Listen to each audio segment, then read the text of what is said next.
कई सालों बाद झनक की हुई कोलकाता में वापसी। जी हाँ दोस्तों, हम बात कर रहे हैं स्टार प्लस के शो झनक की। तो दोस्तों, आगे बढ़ने से पहले अगर आप इस चैनल पर नए हैं तो इसे सब्सक्राइब कर दीजिए, साथ ही बेल आइकन दबाना ना भूलें। वीडियो अच्छा लगे तो इसे लाइक ज़रूर कीजिएगा। चलिए आगे बढ़ते हैं दोस्तों। जैसे कि झनक सीरियल में अब बहुत ही इमोशनल और रोमांचक मोड़ आने वाला है, क्योंकि अनिरुद्ध अब झनक और अपनी बेटी मून को लेकर कोलकाता वापस आ चुकी है। जी हाँ दोस्तों, कहानी अब एक दिल छू लेने वाला मोड़ लेने जा रही है। अब तक हमें देखने को मिला कि गांव वालों को झनक पर शक हो जाता है और इसी वजह से वे उसे तानों और शक की निगाहों से देखने लगते हैं। इस सब के बीच अनिरुद्ध झनक के लिए खड़ा हो जाता है और वह वचन देता है कि वह उसे और उसकी बेटी को हर हाल में इस गांव से सुरक्षित बाहर लेकर जाएगा।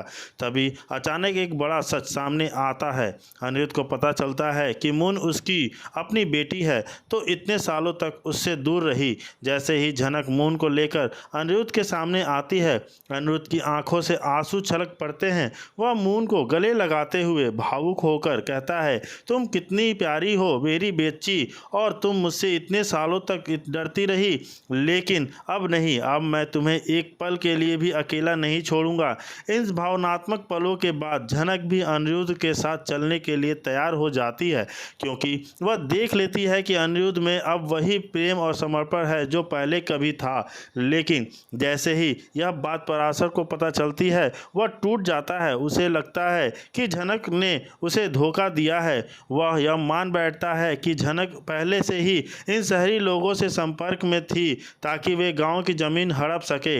इस गलतफहमी के कारण पराशर गुस्से से भर जाता है और अब वह अनिरुद्ध और झनक को जान से मारने का मन बना लेता है। पराशर गांव वालों को भी भड़का देता है और सब मिलकर अनिरुद्ध और झनक के पीछे पड़ जाते हैं। अनिरुद्ध हालात को समझाते हुए तुरंत फैसला लेता है कि वह झनक और मून को गाड़ी में बैठाकर गांव से बाहर ले जाता है।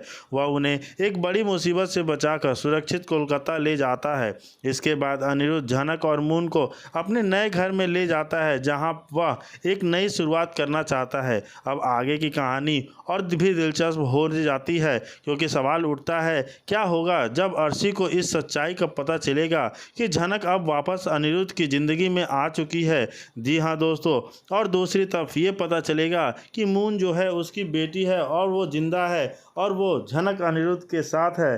तो क्या होगा अर्शी का? क्या अर्शी इस सब चीज़ सच्चाई को जान पाएगी? जी हाँ दोस्तों, बहुत ही ज़्यादा। दूसरी तरफ जब अनिरुद्ध को पता चलता है कि मून का कोई असली पिता कोई और नहीं वह बल्कि अनिरुद्ध खुद है, यह सुनकर पराशर के दिल में जलन और गुस्से की आग भड़क उठती है। पराशर अंदर ही अंदर अनिरुद्ध से और ज़्यादा नफरत करने लगता है। उसे लगता है कि अगर अनिरुद्ध गाँव से ज़्यादा दिन ठहरा तो वह उसकी बेटी मून को लेकर चला जाएगा और झनक को भी उससे छीन लेगा। इसी पराशर अब पूरी कोशिश करता है कि अनिरुद्ध को जल्द से जल्द गांव से बाहर निकाल दे। पराशर झनक से साफ कह देता है कि तुम इस आदमी को सच नहीं बताओगी, क्योंकि अगर मून हमसे दूर गई तो हम दोनों बर्बाद हो जाएंगे। पराशर जानता है कि मून के बिना ना सिर्फ उसकी बल्कि झनक की ज़िंदगी भी अधूरी हो जाएगी। जी हाँ दोस्तों, झनक का दिल तो माँ का है और वो कभी अनिरुद्ध आखिरकार गाँव पहुँच चुका है। जी हाँ दोस्तों, होने वाला है बहुत ही बड़ा खुलासा, क्योंकि गांव वाले अनिरुद्ध को साफ साफ कह देते हैं कि वे अपने गांव में कोई फैक्ट्री नहीं बनाने देंगे। जब अनिरुद्ध पराशर से बात करने के लिए उसके घर तक पहुंच जाता है, वहां जाकर अनिरुद्ध को बहुत बड़ा झटका लगता है, क्योंकि अनिरुद्ध देखता है कि पराशर की पत्नी के रूप में वहां झनक खड़ी है। अनिरुद्ध के होश उड़ जाते हैं जब वह देखता है कि झनक के साथ एक छोटी बच्ची भी है। पहले तो अनिरुद्ध के मन में यही सवाल उठता है, क्या यह बच्ची झनक और पराशर की है? उसी उलझन में अनिरुद्ध झनक से कह देता है, तुम इतने सालों तक यहाँ पर थी और तुम्हें एक बार भी मेरी फिक्र नहीं हुई, तो क्या तुम्हें मेरी याद नहीं आई? मैंने तुम्हें कितना ढूंढा। यह सुनकर झनक बहुत ज़्यादा घबरा जाती है, लेकिन झनक हार मानने वालों में से नहीं है। जब झनक को सबसे बड़ा यह डर यही है कि कहीं अनिरुद्ध को मीनू के सच के बारे में पता ना चल जाए कि मून असल में अनिरुद्ध और झनक की ही बेटी है, अपनी बेटी है। झनक मून को खोने के डर से अपने दिल में छुपाए रहती है। वहीं दूसरी तरफ पराशर अब अपने घर में अनिरुद्ध को खड़ा देखता है तो गुस्से से आग बबूला हो जाता है। पराशर गुस्से में अनिरुद्ध से कहता है, तुम्हारी हिम्मत कैसे हुई मेरे घर में घुसने की? अगर अनिरुद्ध पलट कर जवाब देता है कि जिस जिस लड़की को तुम अपनी पत्नी कहते हो वो मेरी पत्नी थी, झनक मेरी है।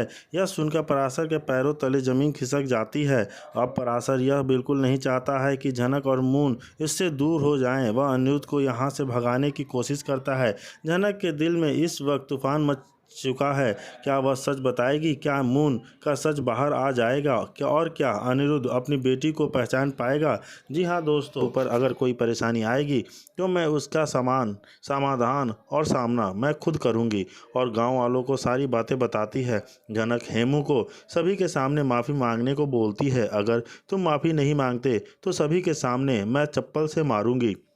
हेमू के सामने पराशर से माफ़ी मांगता है सब। अब दूसरी तरफ अर्शी और अनिरुद्ध की फिर से बहस होती है। अर्शी बोलती है, अनिरुद्ध मैं तुम्हारे साथ रहना चाहती हूँ। अनिरुद्ध बोलता है, अर्शी तुम जानती हो कि मुझे यह सब नहीं चाहिए। अर्शी बोलती है, तुम चाहते हो कि मैं तुम्हें डाइवोर्स दे दूँ, लेकिन ऐसा मैं नहीं कर सकती। अनिरुद्ध बोलता है, अर्शी मुझे बहुत कम है, बिजी रहना चाहता हूँ, प्लीज़ तुम मुझे डाइवर्ट मत करो। अब दूसरी तरफ लालोन अप्पू को सोया हुआ देखकर उसे उठाने के लिए जाता है, लेकिन अप्पू आंखें नहीं खोलती है। अप्पू का शरीर ठंडा पड़ गया होता है। लालोन शौक हो जाता है, कहीं अप्पू मर तो नहीं गई। लालोन सभी घर वालों को बुलाता है। काजोल अप्पू का नब्ज चेक करती है। नब्ज चल रहा होता है। लालोन अनिरुद्ध को कॉल करके बुलाता है। अनिरुद्ध अप्पू को हॉस्पिटल ले जाता है। सभी लोग अप्पू को देखकर घबरा जाते हैं। अब 5 साल बाद फसल कट रही होती है। सभी गांव वाले फसल बेचने के लिए जा रहे होते हैं। जनक बोलती है, इन 5 साल में मैं सारे गांव वाले पहचान चुकी हूँ। गांव वाले इस नूतन की वैद में भी हमें पढ़ना लिखना भी आ गया है।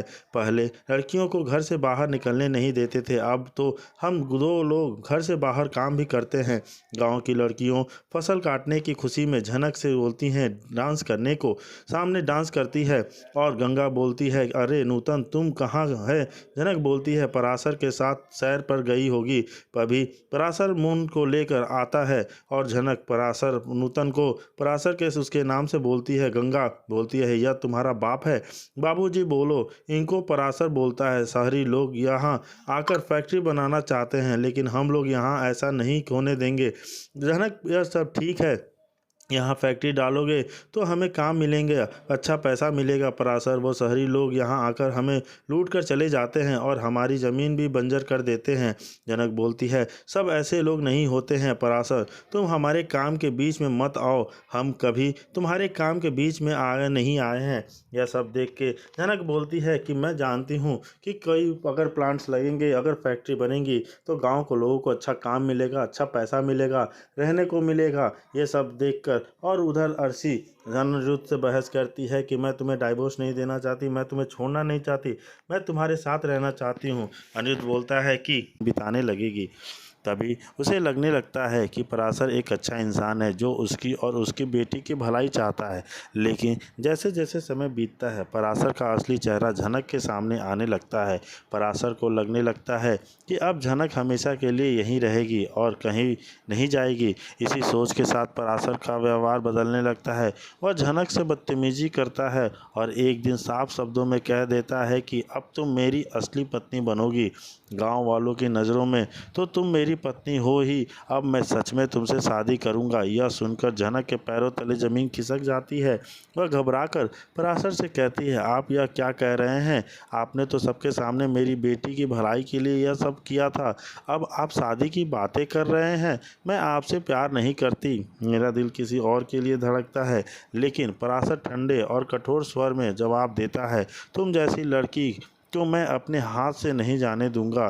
तुमने 2-3 साल मेरे साथ रहकर मेरा फ़ायदा उठाया है, अब मैं तुम्हें ऐसे नहीं जाने दूंगा। तुम्हें अब ज़िंदगी भर मेरा साथ रहना होगा और तुम्हारी बेटी को भी मैं अपने अनुसार पाल लूँगा। यह सुनकर झनक बुरी तरह डर जाती है। उसे लगता है कि कहीं पराशर उसे ज़बरदस्ती शादी के लिए मजबूर ना कर दे। इसी डर के चलते वह रात को अपनी बेटी को लेकर गाँव से भागने की कोशिश करती है, लेकिन जैसे ही वह बाहर बाहर निकलती है। पराशर दरवाजे के सामने खड़ा होता है। वह गुस्से में झनक से कहता है, अगर दोबारा भागने की कोशिश की तो मैं तुम्हें तुम्हारी बेटी के से हमेशा से लिए दूर कर दूंगा। फिर तुम्हें कभी अपनी बच्ची नहीं मिलेगी। जब झनक बेबस हो जाती है अपनी बेटी की खातिर, उसे पराशर की हर बात माननी पड़ती है। वह ना चाहते हुए भी इस मजबूरी का में हाँ कह देती है। वह पराशर से शादी करेगी। लेकिन दोस्तों, कहानी में अब बड़ा तूफान आने वाला है। नहीं छोड़ती। एक दिन एक शरारती इंसान झनक से ज़बरदस्त बदतमीजी करने की कोशिश करता है, लेकिन ठीक समय पर पराशर वहां पहुंच जाता है और झनक को उस परेशानी से बचा लेता है। इस घटना से झनक भीतर तक हिल जाती है और वह पराशर से कह देती है कि अब वह उसकी हर बात मानने को तैयार है, क्योंकि अगर आज कुछ अनहोनी हो जाती तो उसकी मासूम बच्ची का क्या होता। झनक अब अपनी बच्चे की खातिर हर मुश्किल झेलने को तैयार है, यहाँ तक कि वह पराशर से साथ झूठी शादी का नाटक भी करने लगती है, ताकि समाज में उस बच्ची को एक नाम मिल सके और वह सुरक्षित रह सके। लेकिन मुसीबतें यहीं ख़त्म नहीं होती। एक दिन झनक खेतों में काम करने के लिए निकलती है, लेकिन उसी रास्ते नहीं पता होता। भटकते भटकते वह गलती से गांव के एक सुनसान इलाके में पहुंच जाती है, जो असल में कुछ गुंडों का अड्डा होता है। वहां झनक को देखकर गुंडे उस पर बुरी नज़र डालते हैं और उसे पकड़ लेते हैं। जब काफ़ी देर बीत जाने के बाद भी झनक वापस नहीं लौटती तो पराशर को चिंता होने लगती है। वह तुरंत झनक की तलाशता है। पराशर जानता है कि अगर वह उस इलाके में गया तो उसकी अपनी जान खतरे में पड़ सकती है, लेकिन झनक को बचाने के लिए वह यह खतरा उठाने को तैयार है।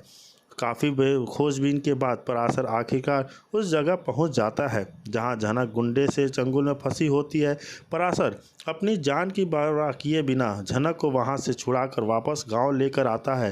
रास्ते में वह झनक से कहता है, अब तुम अकेले नहीं कहीं नहीं जाओगी, मैं तुम्हारे और तुम्हारी बेटी के साथ हमेशा खड़ा हूँ।